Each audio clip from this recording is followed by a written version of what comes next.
the task card that you need in order to perform the repair of the composite. And also, I'm going to give you the paperwork prepared by the planning and documentation officer so you can see the tools and materials needed for the execution of the repair of the composite.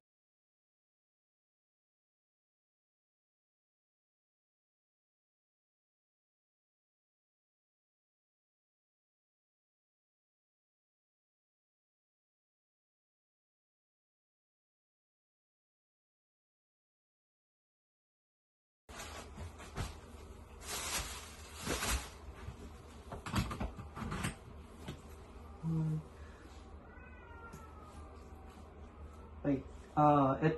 First of all, ito yung ating tools. Then, ating proper PPE sa pagka-composite. Syempre, yung unang proper way or yung proper way natin sa pagka-composite is una dapat equip tayo. Syempre, kailangan nandun yung ating mga safety proper PPE for our safety. Kasi yung ating ginagawa dito sa ating composite is nag-include siya ng mga chemicals. So, first, para hindi natin makakain ng chemicals, kailangan natin mag-gloves. In that way, hindi natin may direct contact yung mga chemicals natin. And, pangalawa is our safety goggles.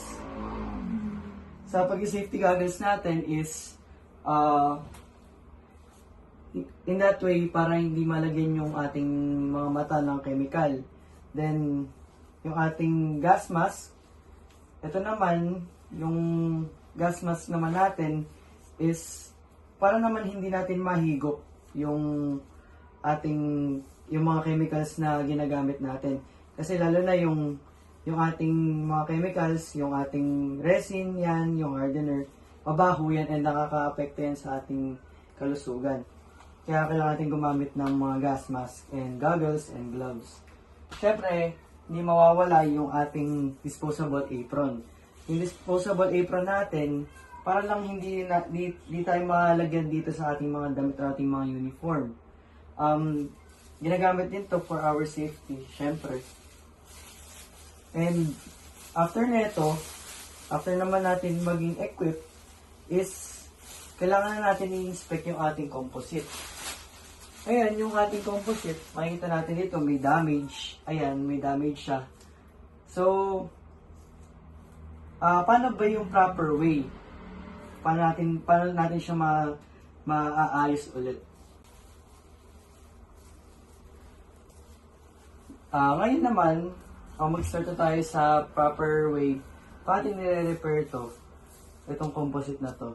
So, makita natin may damage siya. Yung damage na to is, for sure, na siyang tinamaan or na parang napukpok siya. So, una natin gagawin is, of course, the mixture. Yung mixture ng chemical natin, syempre, kailangan natin bumase sa ating mga task cards. And, doon naman sa pagbase natin sa task cards, is, nakalocate din doon yung proper time, yung curing time niya. Then, nandun din yung paano natin nahaluin o kung ano yung una natin i-measure. Syempre, yung measurement ng ating chemical kasi hindi tayo pwedeng sumobra, hindi rin tayo pwedeng kumulang sa ating mga chemicals.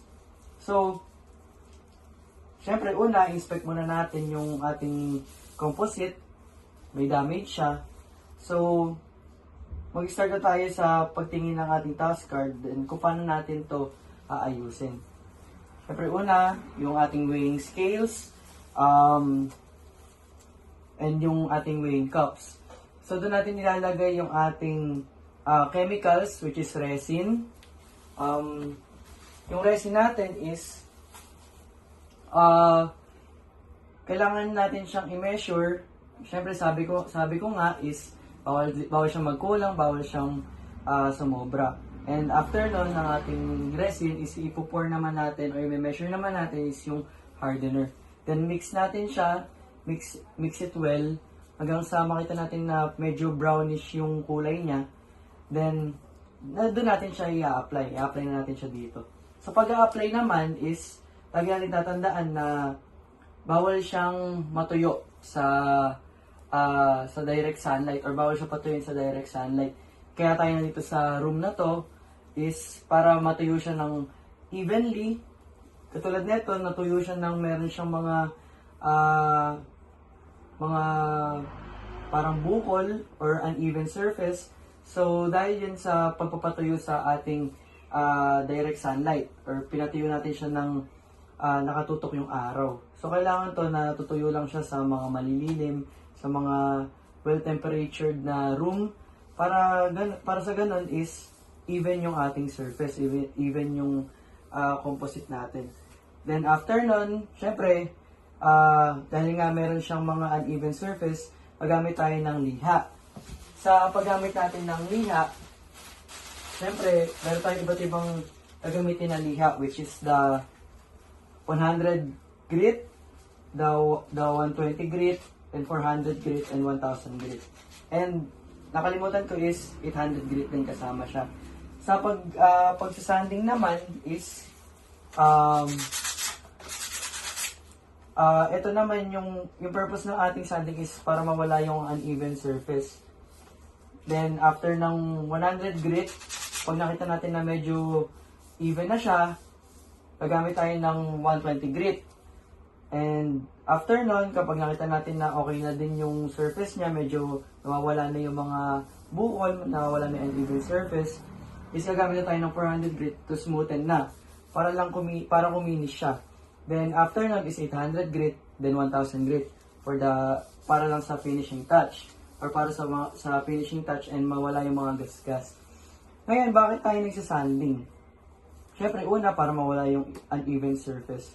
Pangalawa naman, bakit tayo gumagamit ng maraming sandpaper kung pwede naman na 100 grit lang or 120 grit na or pwede naman 1000 grit na agad. Syempre, kapag gumamit tayo ng mataas na grit, medyo hindi siya ganun ka-rough. Hindi siya ganun ka-rough. So, ang mangyayari lang dito is mahihirapan tayong i-even yung surface niya, matatagalan tayo. So, kaya tayo gumagamit ng mga mababang grit, which is yung mga gaspang, para agad ma-smoothen or agad ma-even yung surface natin. Then, isa pa is, kaya tayo gumagamit ng maraming sandpaper or maraming types of sandpaper, types of grit, dahil ayaw naman natin na sumobra ng nipis yung ating surface, yung ating composite. Ngayon, syempre, dahil manipis siya, agad siya nasisira, agad siya nagka-crack, or nawawala yung kanyang structural integrity, nababawasan. So, kaya tayo gumagamit ng maraming sandpapers para lang makita natin na makapal pa rin siya. At the same time, na-even natin yung surface niya. Hindi lang gamit ng iisang grit lang, which is the 100. Ang cost naman nun is ninipis siya. So, dapat maging observant tayo and alam natin yung mga ganitong bagay. And lastly, sa proper way is, huwag natin kakalimutan yung task cards. Dahil yung task cards yung nag-guide sa atin para paano natin mare-repair to ng maayos. Then, isa pa is, huwag natin kakalimutan na mag-ask sa ating mga supervisors or our lead AMTs. Good morning, sir. Ask ko lang paano yung proper way nyo ng pag-repair ng composite. Kailangan nyo kasi yung sumunod sa guidelines and sa safety precautions natin.